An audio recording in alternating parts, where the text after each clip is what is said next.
It's time for Inside the Patch with your Las Vegas Raiders. Here's Gnarley Charley. Welcome back to Inside the Patch. It's Gnarley Charley, Brian No. All right, the Raiders have every week we come on, it's either a tremendous loss, something crazy's happened. I don't know. I mean, it's just I thought last season was crazy, and I think this season might even beat it. The on-field things, and now Derek Carr, and I don't believe he walked out. I think he was told to leave now. That's what I'm hearing. I don't know if that's true or not. It wasn't like he gave up. They said, it might be from like Raider Ron on silverandblack.com or like, you know, Silver and Black Bill or whatever. Like, I don't buy that at all. What NFL team is saying, hey, you've stood by us for basically a decade, but we're going in a different direction. And, oh, yeah, pack up your stuff and hit the road. Like, no team is saying that. This is Derek Carr saying, I just don't want to be around holding a clipboard, and the Raiders saying, yeah, you know, that'd probably be the best for both parties, yada, yada. I don't buy for a second that it's the Raiders telling him to hit the road. David Carr went off. He went off on ESPN and just was like, whoa, he was. And I get it. It's your brother. Like, you know, like I expect if I get arrested, but Brian, you say good things about me and help me. Yeah. I'd be like, so what? So there was a fit of rage and he threw his helmet during his high school football days. Who cares about that? Other than that, he's an awesome guy. I'd have your back, Gnarley. Oh, I love it. I love it. All right, so here's what I've heard.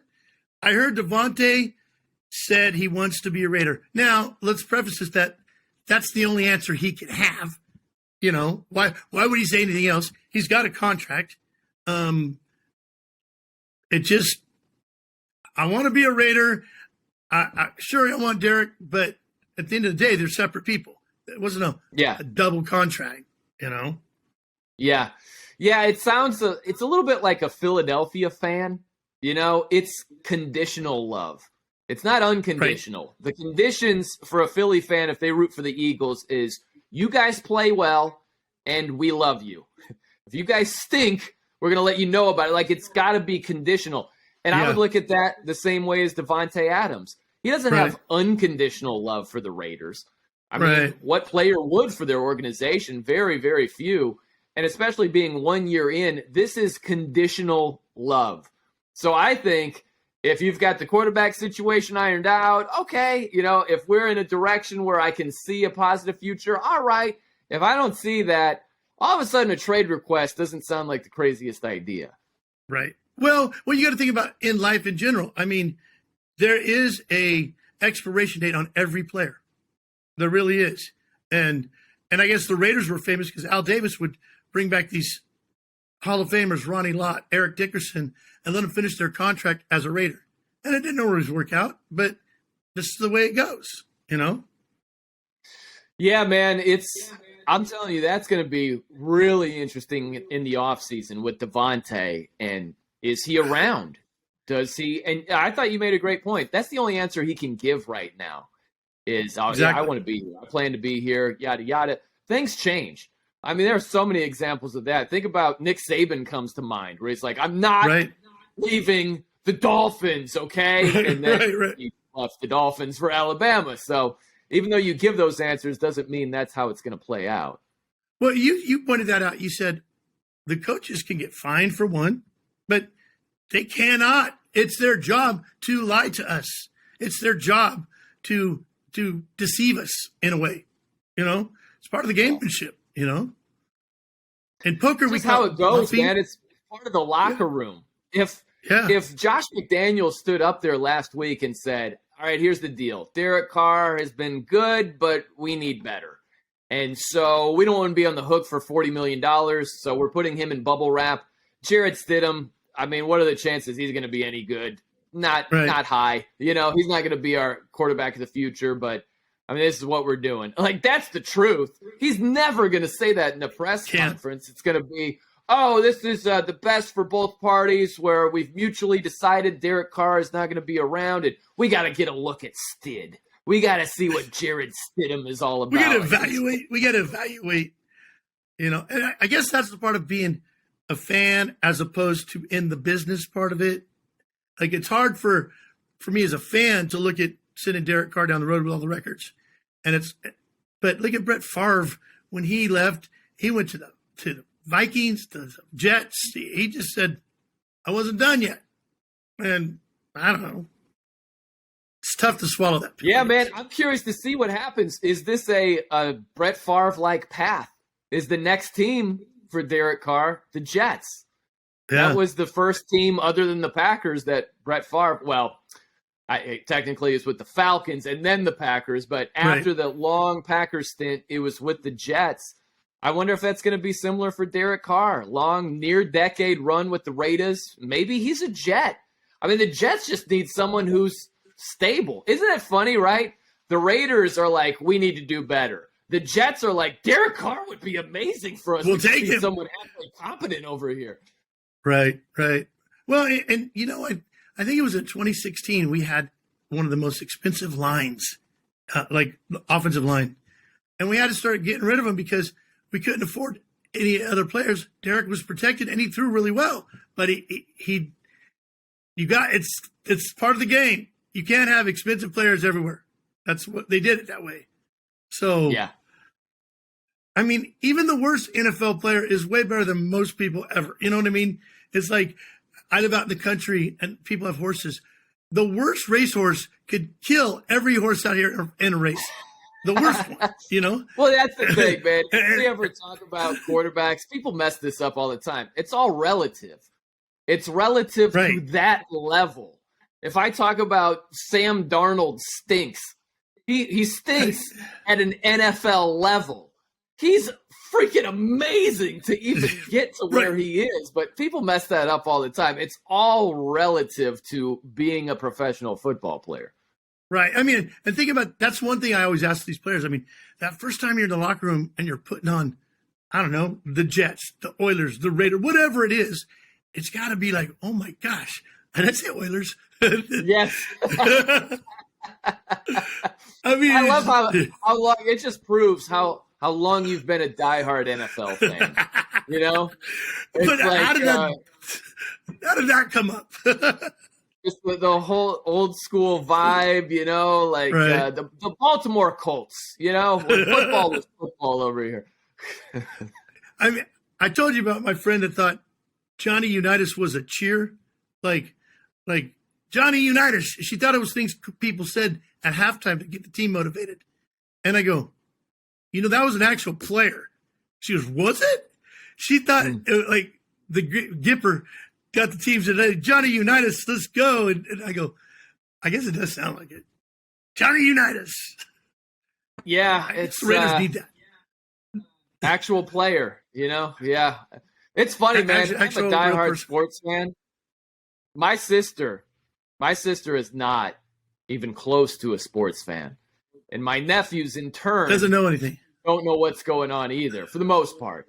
And so that's just the running joke where it's like, hey, do you know who LeBron James is? No, who's LeBron? I'm like, how are we related right now? It's ridiculous. You don't even know. There's zero knowledge. But, you know, that's what it is. You find and that's the reason we have jobs in this, because people are into this to a fault. Like, think about the typical football fan. And I think it's changed since fantasy football. I think it made more interest in the whole league and not the team so much. Like, you can root even if your team sucks as long as your guy gets his points. I think it'd be funny if you just, I don't know, you went to another country or you were out of the loop for a good decade or so, and you came back to the way it works right now. Because it used to be, it's who's your team? You're all about your team. And yeah, with the explosion of fantasy football, it's just different right now. You might root for more players instead of teams, or follow that player if he goes to different teams. It's way more like that now than it ever has been. So if you've been out of the loop for a decade or 15 years, and now you're just exposed to this right now, your reaction would be like, what is happening right now? It's totally different. Well, in Europe, like I lived in Italy for like 8 months, and it was Milan. and man, there was Milan AC, and it was different than the Raider Niner fan fights. It was like it's life or death, and if you're a child, works for your team or it's over. But I went to a concert to see Dire Straits. This is in Milan, Italy, and the whole crowd started singing some soccer chant thing, and I didn't know what it was. I didn't know if it was a Christmas carol. I don't know, but the band stopped playing, and they're like, whoa. It was like everyone united in this cause to, I don't know, they're on a team. It's like a country. It's like crazy. And we do say the Raider Nation, but boy, the Raider Nation it's tough. It's been divided for a while, and I don't know. It's tough to be a Raider fan right now. I just like envisioning them chanting, "Get your money for nothing and your chicks for free." Like I'm hoping everybody was just bonded and in unison, just like yelling those lyrics. I think we can cancel them now for saying chicks for free. I'm pretty sure. That's right. It's only outdated, insensitive. Screw those guys. Yeah. Horrible. You know, I don't know. Horrible people. So, as the Raider Nation, as we're the unofficial spokesmen of it, what do we have positive to say to the Raider Nation for next year? It can't be as bad as this year, is the first part of it, right? Like, I hope. I pause for a second because it depends on who's behind center, who's the quarterback. What does the roster look like? There's going to be a lot of tinkering with the roster from this season to next season. I just hope they get the QB situation ironed out. You know as well as I do, that's a monstrous part of being successful in the NFL. And that's a crapshoot right now. Do they go with the veteran? Where's the upgrade, veteran-wise? Is Jimmy Garoppolo better than what you had with Derek Carr? Probably not. Do you go with the rookie? Do you get high enough where you can get one of the top prospects and you're really excited about 2023 and beyond? I don't know. We have to see how it plays out, but that's the most important part of this for the Raiders. It's a lot like, and this is the nightmare scenario, but it reminds me of the Indianapolis Colts. Remember last season, they're like, screw Carson Wentz. We're just getting rid of this guy, and we'll kind of just figure it out on the fly. Right. And they ended up with Matt Ryan. And a lot of people were like, oh, this is clearly an upgrade. And I was like, is it? Is it really? And it clearly was not.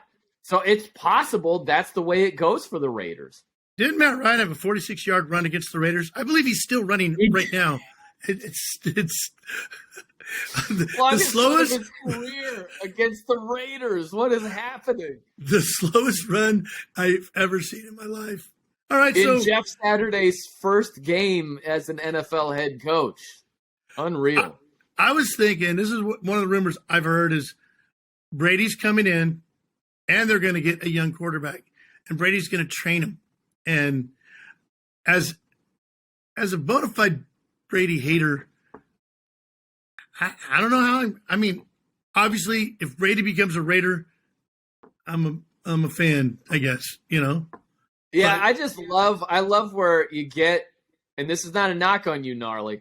I love where you get some of your quote unquote information. You know what I mean? Like, this is clearly from a diehard Raiders fan. Hey, I heard they're going to get Tom Brady. They're going to get probably the best quarterback in the draft, top 10. They're going to finagle some sort of deal. Brady is going to tutor and mentor this young quarterback. So for when after he wins his 8th Super Bowl, he hands the reins to this young phenom. And for the next 15 years, they are going to be unfreaking believable. It's like, Raider Ron just posted that. You know what I mean? Yeah, but he paints himself silver every week. Come on. He's got to be right. You can't just do that.